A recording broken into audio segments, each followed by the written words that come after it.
네, 말씀 전하겠습니다. 오늘 요한복음 2장 말씀을 우리가 읽다 보면 두 가지 변화가 나타나요. 두 가지 변화. 우선 변화가 된 게 있고 변화가 안 된 게 있죠.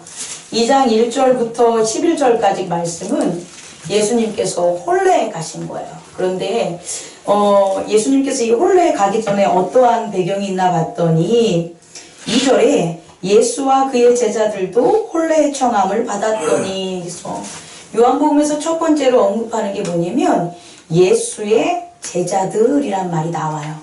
요한복음 1장에서는 예수님의 제자가 아직 없었죠. 예수님의 제자가 없고 세례 요한의 제자 둘이 세례 요한을 따랐고, 그러다가 예수님을 따르게 되죠. 그리고 빌립이 따르고 베드로가 따르고 또 나다니엘이 따르는 거예요. 다시 말해서 이제 요한복음 2장에는 예수님께서 무엇을 스타트했냐 봤더니 천국에 대한 복음을 스타트하신 거예요. 다시 말해 천국에 대한 하나님의 나라에 대한 말씀을 누가 뿌리시는 거냐? 예수님께서 뿌리시는 거예요. 이전까지는 말씀을 뿌리는 것보다는 말씀을 주실 거야, 말씀을 뿌리는 분이 오실 거야, 빛이 비치는 분이 오실 거야 라는 어떤 예언적인 측면, 그래서 세례 요한 시대까지만 예언자, 선지자가 있다고 예수님께서 말씀하시길랑요, 그 이후에는 그 예언이 어떻게 되는 거다? 실천하는 거다. 실천, 이루어지는 과정이 지금 스타트가 됐다. 그래서 예수님과 그의 제자들이 하나님 나라의 복음을, 씨를 뿌리는, 말씀을 뿌리는 시작이 오늘 요한복음 1장이 돼요.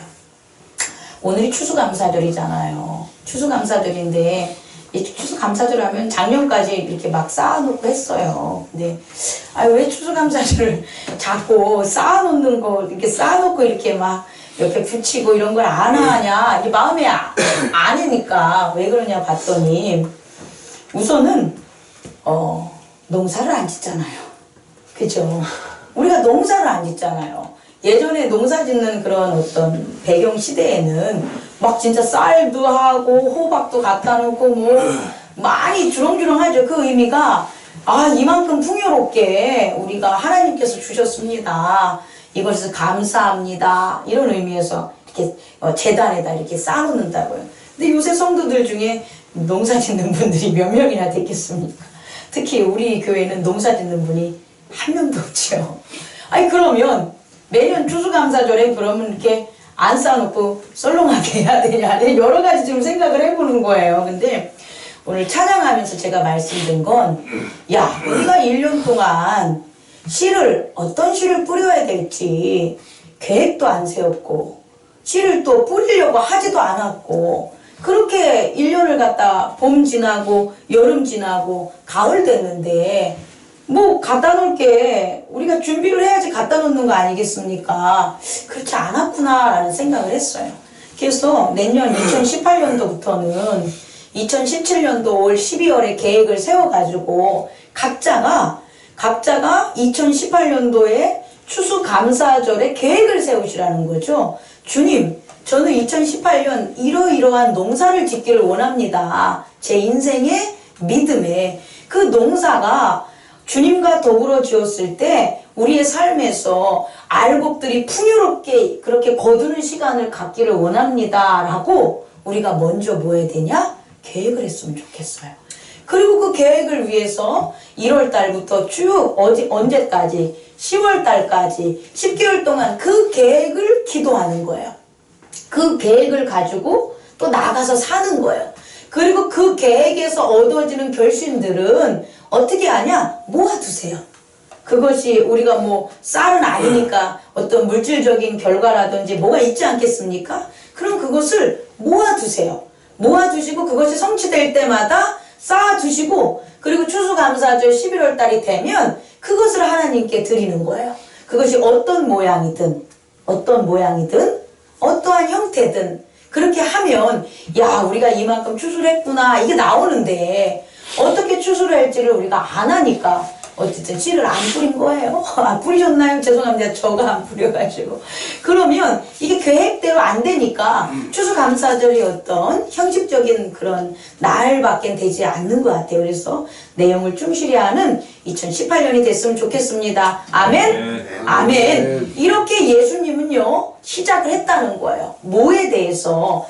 하나님께 감사할 그날을 위해서 시작을 했다는 거죠. 그 시작에 동참한 사람들이 누구냐 봤더니 그의 제자들이었던 거예요. 그리고 2장 1절에서 11절의 내용을 보면 먼저 그의 어머니가 홀레에 갔어요. 가나안의 홀레집에 홀레에 갔어요. 그런데 예수님과 그의 제자들도 홀레의 청함을 받은 거예요. 그래서 어머니는 먼저 가고 그 다음에 제자들과 예수님이 간 거예요. 근데 오늘의 말씀을 쭉 보면 마리아가 그 홀레의 포도주가 떨어진 것에 좀 민감하죠. 관심을 갖죠. 그 관계가 아무것도 없다고 볼 수 없는 거죠. 그러니까 어쩌면 마리아는 이 홀레와 연관되어 있는 어떤 친인척이라든지 기타 등등 관계되어 있는 집의 잔치였을 가능성은 좀 큰 것 같아요.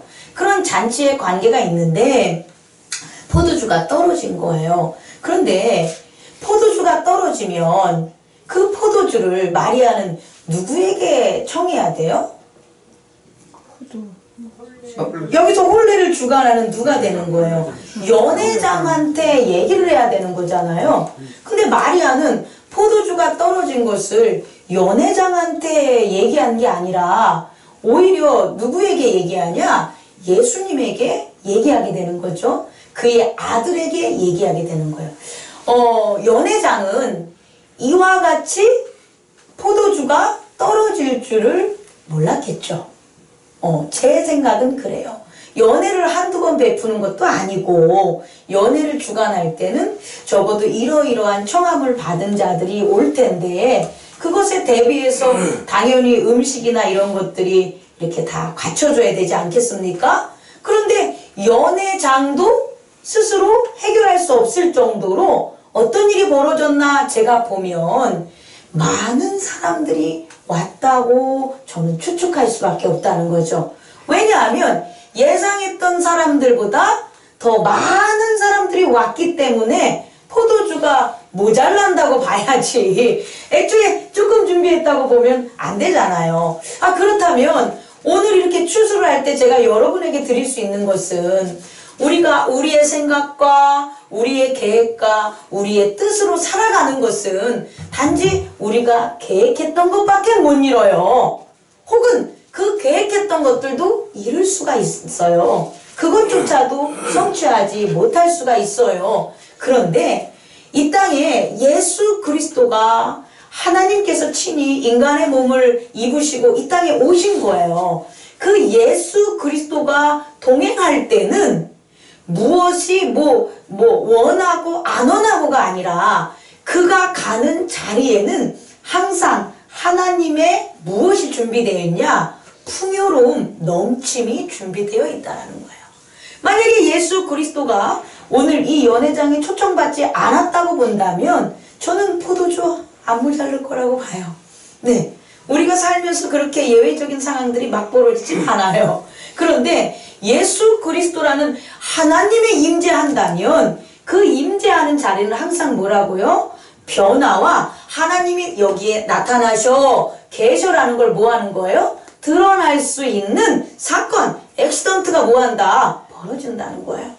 그래서 오늘 연회 장소에도 예수님께서 오심으로 더 많은 100명만 초대했는데 아이고 지난번에 안 갔으니까 다 가야지 해서 150명, 200명이 막 온 거예요. 그랬을 때 포도주는 모자라고 연회장도 감당할 수 없으니까 아무래도 연회장이 막 발을 동동동동 굴르고 있었을 거예요. 그랬을 때 마리아가 예수님께 청하는 거죠. 뭐라고 청하냐면 예수의 어머니가 예수에게 이르되, 근데 재밌어요.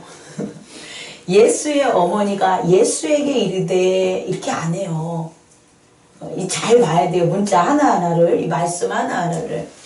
예수의 어머니는 예수를 주로 영접하지 않은 거예요. 주로.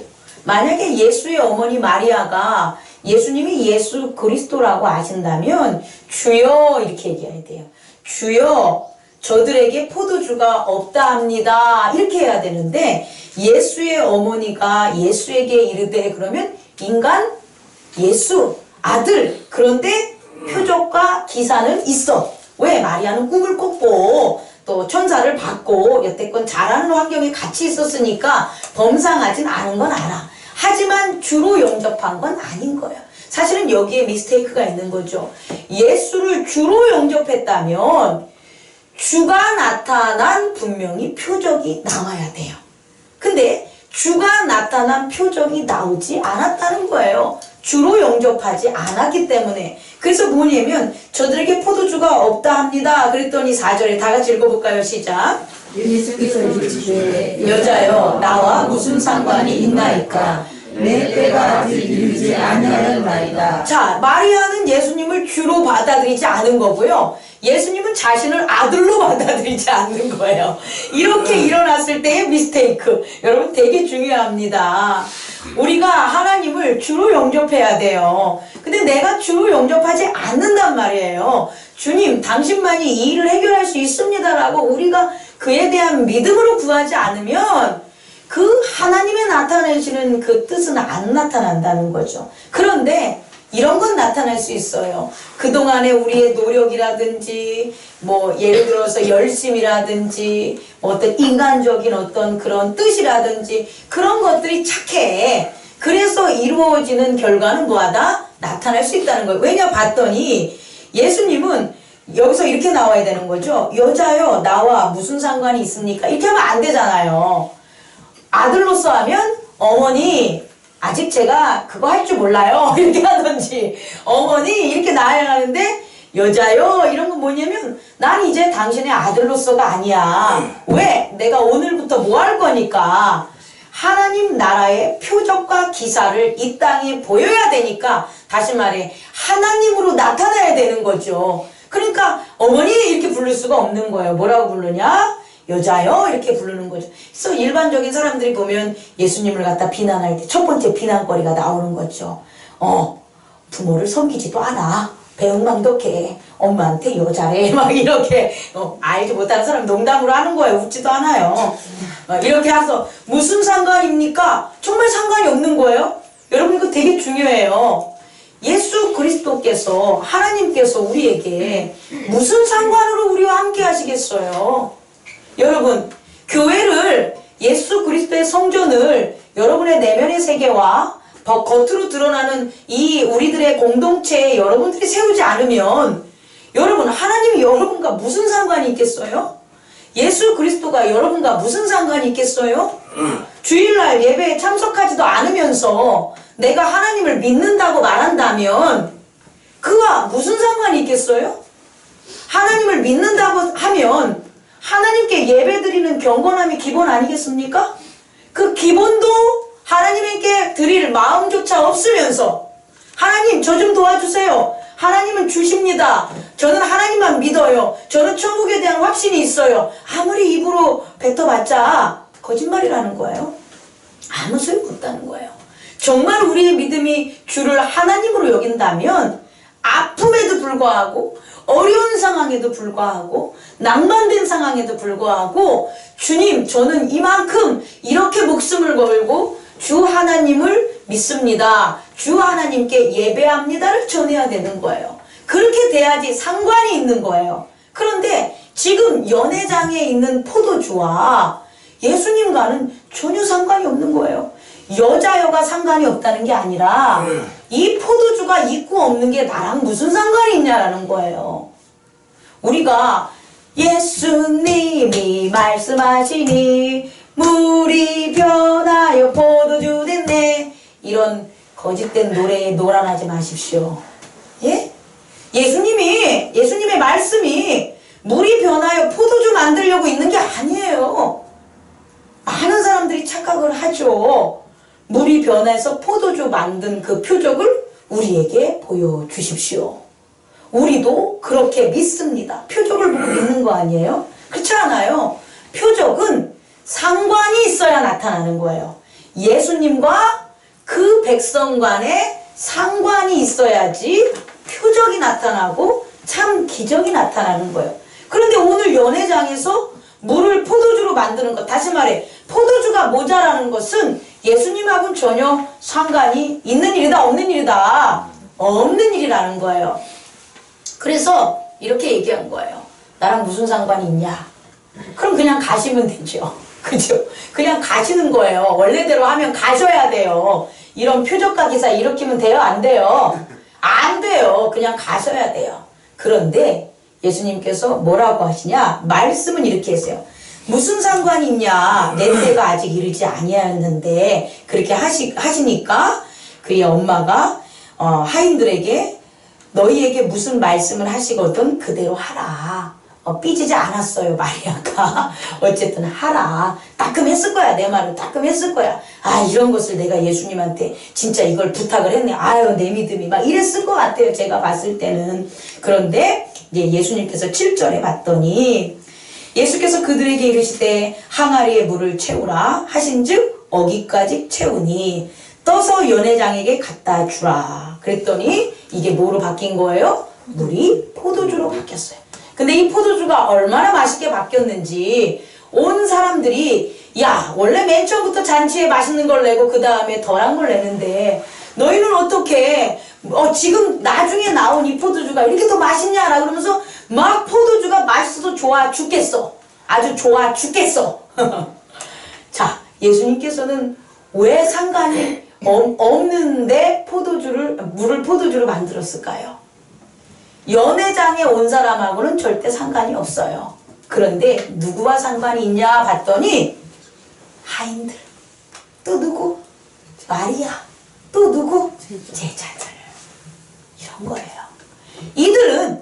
이들은 연회장에서 술을 먹고 고주망탱이가 되거나 취한 그것들 맛있으라고 포도주로 만든 게 아니라는 거예요.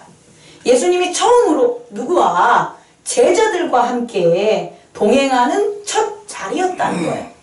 그 자리에 있어서 예수님은 연회장에 모인 술 먹는 자들에게 하나님 나라의 복음을 보이려고 상관이 있어서 물을 포도주로 만든 게 아니라 누구에게? 예수님을 따라온 자들. 어떤 자들? 베드로? 그 물 다 던져주고 온 거잖아요. 빌립, 나다니엘, 자기 자식들 다 버리고 따라온 거잖아요. 그렇기 때문에 그들을 위해서 이 표적을 뭐 하신 거다? 보이신 거다. 그거예요.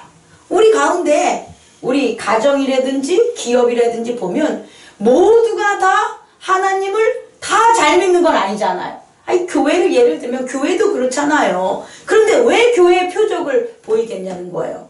그 믿지 않는 사람들을 믿음이 약한 자들한테는 안 보여도 되는데 그들의 기도를 왜 들어주냐는 거예요. 그들의 기도 들어주는 거 아니에요.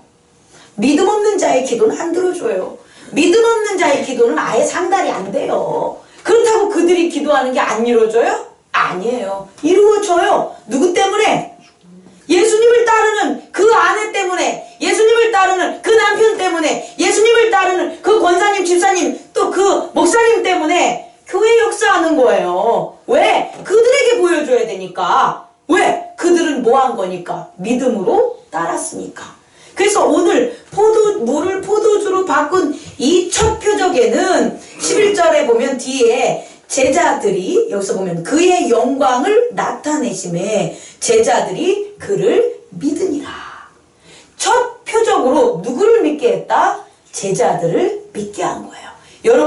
여러분이 지금 예수님을 따르는 제자들이잖아요. 여러분에게 예수님이 보이는 표적은 여러분들이 구하는 것 아니더라도 여러분이 다른 사람, 믿음 없는 사람들, 혹은 어떠한 환경, 어떠한 그런 사업, 가정, 자녀, 무엇을 위해서, 남을 위해서 기도해줘도 여러분 그 표적이 이루어집니다.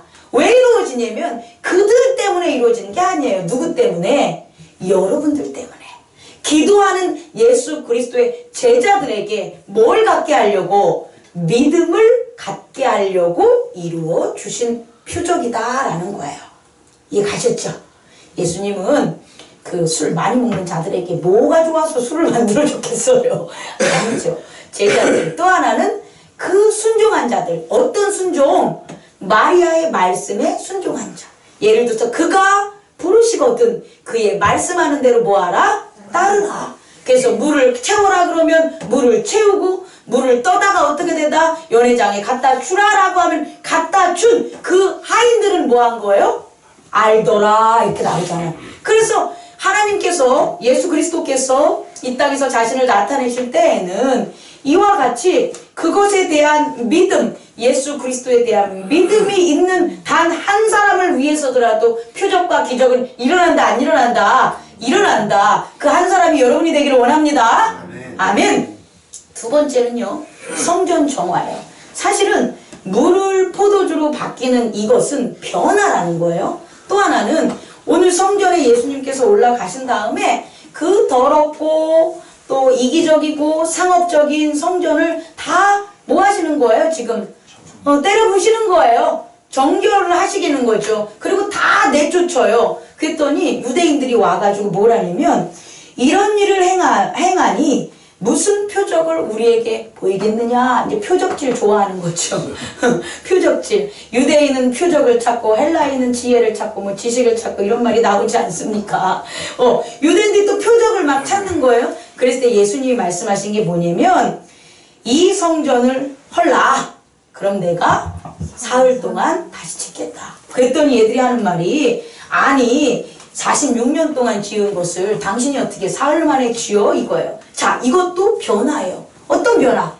46년 된 성전이 사라지고 46년 된 성전이 뭐로 바뀌는 거예요? 예수 그리스도로 말미암아 사흘 만에 지어진 새 성전으로 바뀌는 거예요. 이해하셨죠? 이 앞부분에는 뭐가 나오는 거예요? 물이 포도주로 바뀌는 거예요. H2O라는 물 분자가 와인으로 바뀌는 거란 말이에요. 변화가 일어나가지고, 또 마찬가지로 46년 된 삑삑아 번쩍한 그 예루살렘 성전이 뭐로 바뀌냐? 사흘 만에 지어진, 우리는 다 알고 있는 예수 그리스도의 에클레시아, 예수 그리스도를 믿는 성전으로 뭐 하는 거예요? 바뀌는 거예요. 다시 말해, 요한복음 2장의 주제는 변화예요. 변화, 체인지. 우리의 삶은 체인지예요. 그 체인지한 걸 나타내는 게 바로 표적이에요. 바뀌었다, 변화됐다 라는 게 뭐가 되는 거라고요? 표적이 되는 거예요. 우리를 이 땅에서 우리가 예수 그리스도를 섬기는 것은 우리를 통해서 뭘 나타내야 되냐? 변화된 게 나타나야 되는 거예요. 변화가 일어나지 않는다면 우리는 예수 그리스도가 거기 있다 말할 수 없는 거예요. 우리의 삶과 우리가 살아가는 걸음걸음 모든 곳에 뭐가 있어야 되냐? 변화가 있어야 되는 거예요. 그 변화가 하나님의 나타내심이고 예수 그리스도가 함께 하셨다면 뭐가 되냐? 표적이 되는 거예요. 그런데 이렇게 변화되는 것을 너무 어렵게 생각하지 말라고요. 어렵게. 우리는 물이 포도주로 변하는 게 힘들죠. 힘들어 했잖아요. 그런데 성전 46년 된 성전을 4일 만에 짓는 건 더 힘들다고 생각하잖아요. 그 힘들다고 생각하는 게 우리들 마음속에 가득 있단 말이에요. 그래서 예수님을 못 믿는 거예요.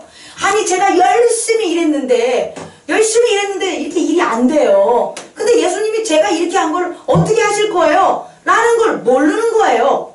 그러니까 예수님한테 기도를 하라는 거죠. 제가 이렇게 열심히 낫기를 원해가지고 몸에 좋은 거 다 먹었는데 그래도 안 낫단 말이에요. 근데 어떻게 이걸 변화시킬 거냐는 거예요. 내가 이렇게 했는데도 안 됐는데. 그러니까 안 믿는 거예요. 이해하십니까? 그런데 여러분 잘못 생각하는 게 있는 거죠. 뭐냐? 이렇게 변화되는 그 씨가 뭐냐? 이렇게 변화시키는 그 세계가 뭐냐? 그 씨앗이 뭐냐? 그 원형적인 소스, 그 근원적인 게 뭐냐라고 보면 그게 뭐다? 말씀이라는 거예요. 말씀이기 때문에 물이 변하여 포도주가 된 거예요. 우리 인간의 말, 명령, 욕심, 능력, 화학 분자, 무슨 뭐 과학 이런 걸로 못 변해. 그런데 뭐기 때문에? 말씀이기 때문에 물이 포도주로 바뀔 수 있다라는 거예요. 성전도 46년 만에 지은 성전이 어떻게 4일 만에 줘. 하지만 이게 뭐다? 말씀이기 때문에 뭐라고요? 이게 가능한 거예요. 말씀으로는 다 변할 수 있는 거예요. 사실은 우리가 지난 시간에 지난주에 얘기한 것처럼 하나님 태초에 자기 계시를 하는 게 뭐였다고요? 말씀이셨다는 거예요. 그 말씀이 나타났기 때문에 천지가 창조가 된 거예요. 또 우리 안에 말씀이 어떻게 된 거예요? 예수 그리스도로 말미암아 깨어났기 때문에 우리가 하나님을 섬길 수 있는 거예요.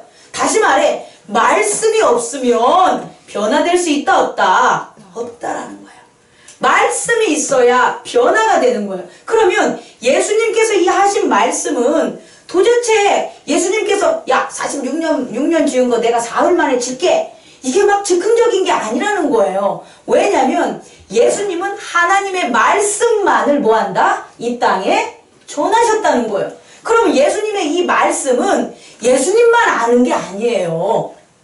그럼 이 말씀은 뭐예요? 오랜 구약의 그 시절에 이미 하나님께서 이 말씀을 했겠어요? 안 했겠어요? 했겠죠. 예수님이 혼자 원해서 이런 짓 하시는 게 아니시라고요. 예수님이 하시는 모든 것들은 어디에 나와 있다?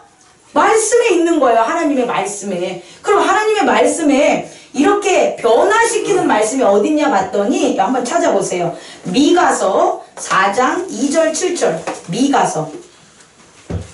미가서는 구약성경입니다. 미가서는요 1294장 미가서 1293장 한번 보시면 돼요. 1293장 찾으셨습니까? 1293장 미가서 4장 2절 제가 읽을까요? 같이 읽을게요. 시작. 곧 많은 이방 사람들이 가며 이르기를 오라 우리가 여호와의 산에 올라가서 여호와의 하나님의 전에 이르자. 그가 그의 도를 가지고 우리에게 가르치실 것이라. 우리가 그의 길로 행하리라 하시니 이는 율법이 시온에서부터 나올 것이요 여호와의 말씀이 예루살렘에서부터 나올 것임이라.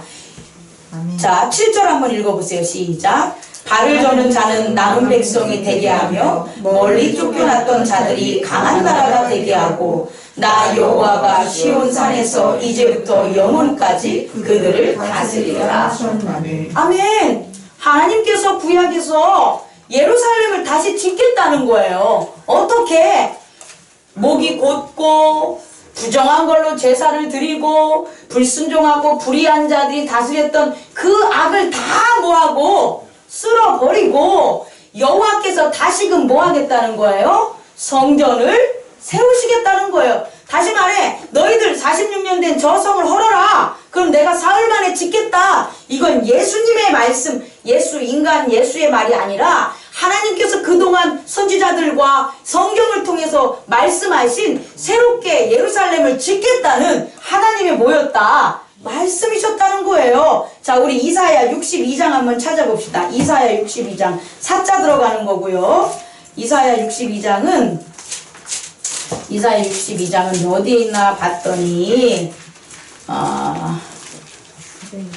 몇 장일까요? 1044장. 자, 1044장. 이사야 62장 1절 2절 우리 한번 읽어봅시다. 시작. 나는 시온의 의가 빛같이 예루살렘의 구원이 횃불같이 나타나도록 시온을 위하여 잠잠하지 않을 것이며 예루살렘을 위하여 쉬지 아니할 것인즉 이방 나라들이 내 공의를 묻 왕이 다 내 영광을 볼 것이요 너는 여호와의 입으로 정하실 새 이름으로 일컬음을 댈 것이며 정하실 새 이름으로 일컬음을 댈 것이다. 새롭게 왕이 나오고 새로운 예루살렘이 어떻게 된다는 거예요? 세우시겠다는 누구의 말씀? 하나님의 말씀이라는 거예요. 예? 다시 말해서 변화는 우리의 인간과 의지와 노력과 뜻과 사랑 이런 거 아니라 뭐로? 하나님의 말씀으로 벌써 이루어지고 오늘 이사야 62장 1절에서 2절 보면 나는 그 일을 뭐한다? 쉬지 않고 하겠다는 거예요. 쉬지 않고 변하게 할 테니까 구원을 위해서 변하게 할 테니까 너희들도 나를 뭐하라? 따르라. 이게 바로 구원에 임하는 거예요. 그래서 오늘 요한복음 2장의 후반절을 보면 이런 이후에 예수님께서 22절에 뭐라고 하냐면 21절 그러나 예수는 성전된 자기 육체를 가리켜 말씀하신 것이라. 22절 죽은 자 가운데서 살아나신 후에야 제자들이 계속 이 말씀하신 것을 기억하고 성경과 예수께서 하신 말씀을 믿었더라. 그 다음 23절도 6월절에 예수께서 예루살렘에 계시니 많은 사람이 그의 행하시는 표적을 보고 그의 이름을 믿었으나. 아멘. 아멘. 아멘. 이제 예수님께서는요, 우리 물이 포도주로 변하는 것은 예수님과 관계없는 거예요. 네? 그런데 마리아와 제자들과 그 말씀에 순종한 자들에게 뭐를? 표적을 보이려고 했기 때문에 포도주로 된 거지. 그 연회장에 온 사람들을 위해서 변하게 한 것은 아니었다. 그런데 이제는 뭐냐? 믿음으로 말씀을 믿는 자들에게는 진짜 표적이 일어난다는 거예요. 말씀을 믿는 자들. 그래서 오늘 요한복음 21장 2장 21절 22절은 누가 한 거냐? 제자가 이후에 그 모든 것을 알고 전지적 관점에서 자기가 서술자 시점에서 여기다 기록을 한 거란 말이에요. 중요한 거는 이들의 마음속에 이제 뭐냐? 예수 그리스도의 말씀이 예수 그리스도가 하나님의 말씀이구나 라는 걸 뭐 하는 거예요? 믿는 거예요. 왜? 그 내려왔던 구약의 하나님의 말씀을 누가 하고 있으니까? 예수가 실행하고 있으니까, 성취하고 있으니까, 아, 예수 그리스도는 하나님께서 보내주신 뭐다? 말씀이셔. 태초를 만드신 말씀이셔. 그것을 뭐 하는 거야? 뭐 하는 거예요? 믿는 거예요. 그랬더니 뭐냐? 23절에 표적을 보고 그의 이름을 믿더라. 이제 그도 그냥 그를 믿는 게 아니에요. 사람을 믿는 게 아니라 뭘 믿는 거예요? 그의 이름, his name, 그의 이름을 믿는 거예요. 그럼 그의 이름은 무슨 말씀이냐 봤더니 마태복음 1장 21절. 누가 빨리 찾아서 한번 읽어볼까요? 마태복음 1장 21절. 아들을 낳으니 이름을 예수라 하라. 이는 그가 자기 백성을 그들의 죄에서 구원할 자이심이라 하니라. 아멘. 우린 예수라고 하지만 히브리어로는 예슈아예요. 예슈아라는 그 히브리어의 뜻은 뭐냐면 뭐다? 그 백성을 그들의 죄에서 구원할 자. 다시 말해 구원할 자라는 그 뜻이 뭐냐? 예슈아라는 거예요. 이제 예슈아는 인간이 아닌 거예요. 하나님의 말씀으로 그걸 받아들이는 거예요. 뭐가? 그의 제자들과 그의 표적을 본 많은 사람들이 이제는 인간 예수님이 아니라 뭐로 받아들이냐? 하나님의 말씀이야. 예수야. 뭐? 우리를 구원하시는 말씀이야 라고 받아들인 거예요. 그러니까 이제 제자들이 뭐 확변하진 않아도 조금씩 어떻게 되는 거예요? 변화되는 모습을 보일 수 있다는 거예요. 여러분 우리가 변한 건 무엇 때문에 변했냐? 목사의 설교 때문에 변한 게 아니에요. 교회의 예배 때문에 변한 게 아니에요. 여러분들이 변한 건 무엇 때문에 변한 거다? 예수와 예수님이 나의 구원자셔. 그 말씀이 우리 안에 뭐 하는 거예요? 내적 세계에 믿음으로 성전을 지은 거예요. 그래서 여러분들이 변하는 거예요. 역으로 우리 삶에 변화가 없다면 우리는 노력으로 그동안 사는 것밖에 아니에요. 나의 캐릭터, 나의 가진 돈, 나의 가진 성실함, 나의 가진 기타 등등 성격 이런 걸로 믿는 척하는 거지. 변화되지 않는다는 것은 마음 내면의 세계에 뭐가 없는 거예요? 말씀, 예수 그리스도가 구원의 말씀이야 라는 게 없으면 변화는 기대할 수 있다 없다? 없다. 우리 자신을 이렇게 돌아보는 시간을 가졌으면 좋겠습니다. 그래서 그럼 우리는 어떻게 나아갈 것인가? 여러분 요한계시록 14장 12절 13절 14절 15절을 제가 여러분에게 16절까지 설교함으로 오늘의 말씀을 마치려고 합니다. 교독하겠습니다. 요한계시록 14장은 413 신학성경 413장입니다. 성도들의 인내가 여기 있나니 그들은 하나님의 계명과 예수에 대한 믿음을 지키는 자니라. 또 내가 들으니 하늘에서 음성이 나서 여러분 읽으세요. 또 내가 들으니 하늘에서 음성이 나서 이르되 기록하라. 지금 이름으로 주 안에서 죽는 자들은 복이 있도다 하시매 성령이 이르시되 그러하다 그들이 수고를 그치고 쉬리니 이는 그들의 행하는 일이 따름이라 하시더라. 아멘. 우리가 말씀으로 변하는 것은 가만히 앉아 있어서 되는 게 아니라 여기 뭐라고 나와 있어요? 성도들의 인내가 여기 있나니 그들은 하나님의 계명과 예수에 대한 믿음을 뭐하는 자? 지키는 자라는 거예요. 뭐라고요? 지키는 자. 이 세상은 여러분에게 이 두 가지를 뺏어가려고 하는 거예요. 하나님의 계명대로 살지 마. 우리의 법대로 살아. 이렇게 할 거고요. 예수 그리스도에 대해서 믿지 마. 너 자신을 믿어. 나를 믿어. 돈을 믿어. 이렇게 강요할 거예요. 그래서 우리는 이 세상을 살아가면서 우리가 해야 될 마땅한 말씀으로 변화되는 우리의 노력이 있어야 되는데 그 노력은 인간에 대한 노력이 아니라 믿음에 대한 노력이 돼야 된다는 거예요. 그 노력은 뭐다? 하나님의 계명과 뭘 지키자? 예수에 대한 믿음을 뭐하자? 지키자. 그 믿음을 지키면 성령님께서 뭐라고 말하냐면 지금 이후로는 주 안에서 죽는 자들은 뭐가 있다? 복이 있다. 죽는 게 화가 아니라 죽는 게 사망으로 가는 게 아니라 죽는 게 뭐다? 복이 있다라고 얘기하는 거예요. 그럼 왜 복이 있냐? 봤더니 14절 읽어보세요. 시작. 또 내가 보니 흰 구름이 있고 구름 위에 인자와 같은 이가 앉으셨는데 그 머리에는 금별유관이 있고 그 손에는 예리한 낫을 가졌더라. 15절. 또 다른 천사가 성전으로부터 나와 구름 위에 앉은 이를 향하여 큰 음성으로 외쳐 이르되 당신의 낫을 휘둘러 거두소서. 땅의 곡식이 다 익어 거둘 때가 이르렀으니라. 아멘. 아멘. 우리가 왜 이후로 죽은 자는 복이 있냐 봤더니 우리가 무엇을 위해서 살았기 때문에 하나님의 계명과 예수의 이름을 믿음을 뭐 하는 거예요? 지키면서 살았더니 예수님께서 뭐 하신다는 거예요? 친히 그가 추수를 한다는 거예요. 여러분을 추수한다는 거예요. 아멘. 그가 우리를 추수하시니 우리가 어디로 가겠어요? 하나님의 보좌 예수 그리스도의 세계에 살지 않겠습니까? 그렇게 된다는 거예요. 믿으면 아멘.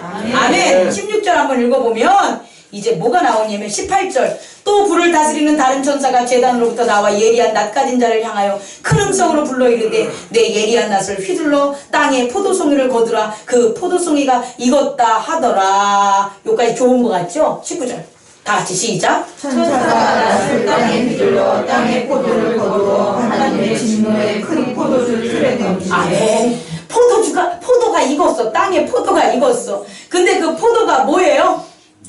그 포도도 익은 거예요. 알곡도 익고 포도도 익었는데 예수 그리스도의 낯으로 해서 걷어들여서 하나님 나라로 가는 알곡은 말씀이 씨가 돼서 자라고 말씀을 지킨 자들은 뭐가 되는 거예요? 이제 그럼 죽은 후에도 복이다 라고 해서 그리스도의 나라로 간다면 그렇지 않고 포도송이가 주렁주렁 열리는 거야. 이 땅에서 살면 우리 그런 얘기 듣잖아요. 아니 저 사람은 왜 예수님도 안 믿는데 저렇게 잘 살아요? 걱정하지 말라고. 그런 거에 왜 신경을 써? 그들이 잘 사는 게 알곡의 곡식인지 포도송인지 우리는 몰라요. 이해하십니까? 하지만 하나님의 계명과 예수 그리스도의 이름을 지키는 게 아니라면 이런 포도송이 같은 거라는 거예요. 그럼 걷어들여서 뭐 하겠다? 진노의 틀에다 뭐 하겠다? 집어 던지겠다. 그래서 그 즙이 어떻게 나오냐? 성 밖에 큰 틀에 밟히니 틀에서 피가 나서 말 굴레에서까지 닿았고 1600 스타디온에 퍼졌더라. 진노가 피로 그렇게 물든다는 거예요. 여러분 저는요 46년간 지은 그 예루살렘 성을 사흘 만에 짓겠다는 그 성에 대한 예언의 말씀을 그 말씀은 구약에서 찾았어요. 우리가 읽은 것처럼 이사야 미가. 근데 이 포도주에 대한 걸 내가 못 찾은 거야. 아무리 찾아봐도 포도주만 나와. 먹는 포도주에 대한 의미가 어디 있을까? 그렇게 기도하고 말씀 준비하는데 이 말씀을 주셨어요. 그러니까 포도주라는 게 취하고 배부른 것들, 이런 것들은 우리의 삶에서 취하고 배부른 것들은 결국 어떻게 되냐? 이와 같은 말씀의 심판을 받는다는 거예요. 다시 말해 예수님께서 아이고 우리 아들 물 좀 변해서 포도주 좀 만들어줘. 마리아가 얘기했을 때 예 엄마 제가 물을 포도주로 만들어 줄게요. 이런다 이러지 않는다. 이러지 않는다는 거예요. 왜 포도주를 만들어서 저 하나님의 말씀과 계명과 또 예수 그리스도의 믿음을 지키지 않는 저들의 배를 배부르게 하겠어요? 그래서 예수님이 하신 말씀은 뭐라고요? 나와는 상관없습니다. 상관없습니다요. 자, 오늘 추수감사절 말씀을 마치려고 합니다. 여러분, 무엇을 구할 것인가? 어떻게 살아가야 될 것인가? 어떻게 하나님을 믿어야 될 것인가? 우리는 고민해야 됩니다. 왜냐하면 우리가 그리스도인이 아니었을 땐 어떻게 먹고 살 것인가? 어떻게 잘 살 것인가? 어떻게 잘 놀 것인가? 이렇게 고민하고 살지 않았습니까? 그거는 세상에 포도나무에 포도하는 사람들이고, 우리는 어떻게 하나님을 믿을 것인가? 어떻게 하면 하나님 계명을 지킬 것인가? 예수의 믿음을 지킬 것인가? 이것에 대해서 늘 기도하시고 묵상하시고 고민하는 저와 여러분이 되셔야 돼요. 그래야만 여러분 추수할 수 있습니다. 그 추수로 여러분들의 삶이 변해요. 체인지가 돼요. 예수님은 말씀으로 이 땅에 하나님이 나타나시는 모든 결과, 그 모든 것들을 표적과 기적을 보이셨어요. 부활하신 예수님은 우리를 통하여 그 표적과 기적을 분명히 보이실 거예요. 근데 그리스도인이 하나님의 계명과 예수 그리스도의 믿음을 지키는 그와 같은 말씀에 대한 것을 찾지 않으면 어떤 열매를 기대할 수 있겠습니까? 기대할 수 없다는 거죠. 저와 여러분은 그와 같은 열매를 맺었으면 좋겠습니다. 아멘. 또한 제가 여러분들에게 보여줄 한 가지 제가 이제 사진을 보여드리겠습니다. 보여주세요. 제가 읽어드릴게요. 주님께서, 여러분 읽어주세요. 시작. 주님께서 우리 목사님을 통해 나를 기도로 나를 역사하셔 병을 낫게 하심을 감사합니다. 장문식. 지난주 예배, 마지막 예배, 제가 이걸 여러분들에게 이렇게 보여주는 건 여기에서 역사하셔를 제가 여러분의 마음에 새겨주고 싶어서예요. 나를 역사하셔. 꺼주세요. 나를 역사하게 만드는 것. 내가 역사되지 않으면 결과가 없어요. 근데 나를 역사하게 하는 것, 내 마음을 변하게 하는 건 우리 주 예수 그리스도가 전한 하나님의 말씀밖에 없다라는 거예요. 그렇게 나를 변화시키니까 고 장문식 권사님께서 정말 2주간에 걸쳐서 길게는 한 달 동안 다 하시고 가신 거예요. 다 하시고 형제들 불러서 다 말씀하시고 그 한 500억을 물려주셨더라고요. 500억을 물려주셔가지고 그것을 다 각각 어떻게 쓰라고 다 정해주시고, 우리 최기하 원사님 마음에서 성령님이 말씀하셔서 내가 알기로 한 30년은 같이 안 잔 걸로 알아. 그런데 최기하 권사님 소천하시기 전에 장문식 권사님 팔 펴고 그 옆에 앉으시고 다 닦아주시고, 저 불러서 교회에 대한 거 다 얘기해 주시고, 정말 이렇게 온전하게, 또 여러분들 지난주에 마지막으로 예배 드리는 모습 보여주고, 정말 그리고 마지막 가실 때 제가 안수해 드렸어요. 눈 감겨드리면서 아버지 방언 기도해주면서 편히 쉬세요 이렇게 기도했어요. 그리고 바로 소천하신 거예요. 왜 그런 일들, 그런 표적, 그런 기적이 우리 교회에 주고 저 가정에게 주고 여러분에게 분명히 예수 그리스도가 보여주신 거예요. 왜? 우리의 마음을 뭐로? 말씀으로 뭐 하셔서? 역사하셔서 그와 같은 그 병으로 힘들고 고집도 부리셨고 화도 내셨고 실망도 시키셨는데 거기에 뭐가 들어가서 제가 말씀 받은 그 기도를 우리 장권사님한테 해준 그 한 달 전부터 장권사님이 변화가 되신 거예요. 그래서 마지막 하나님 나라 가실 때 천국 환송할 때 우리 모두가 믿음으로 예수 그리스도는 살아서 역사하셔를 우리 저 딸의 가슴 속에 또 유족들의 가슴 속에 또 장래에 천국 환송에 온 모든 사람들에게 그걸 다 전한 거예요. 또 우리 교회에 전하신 거예요. 그게 변화 아닙니까? 우리 모두에게 이런 변화는 지금부터 끝까지 우리가 하늘나라 갈 때까지 있다 없다? 있다. 그 변화가 저와 여러분들의 삶을 감싸는 그런 귀한 날들 되기를 원합니다. 기도하겠습니다. 거룩하신 하나님 아버지,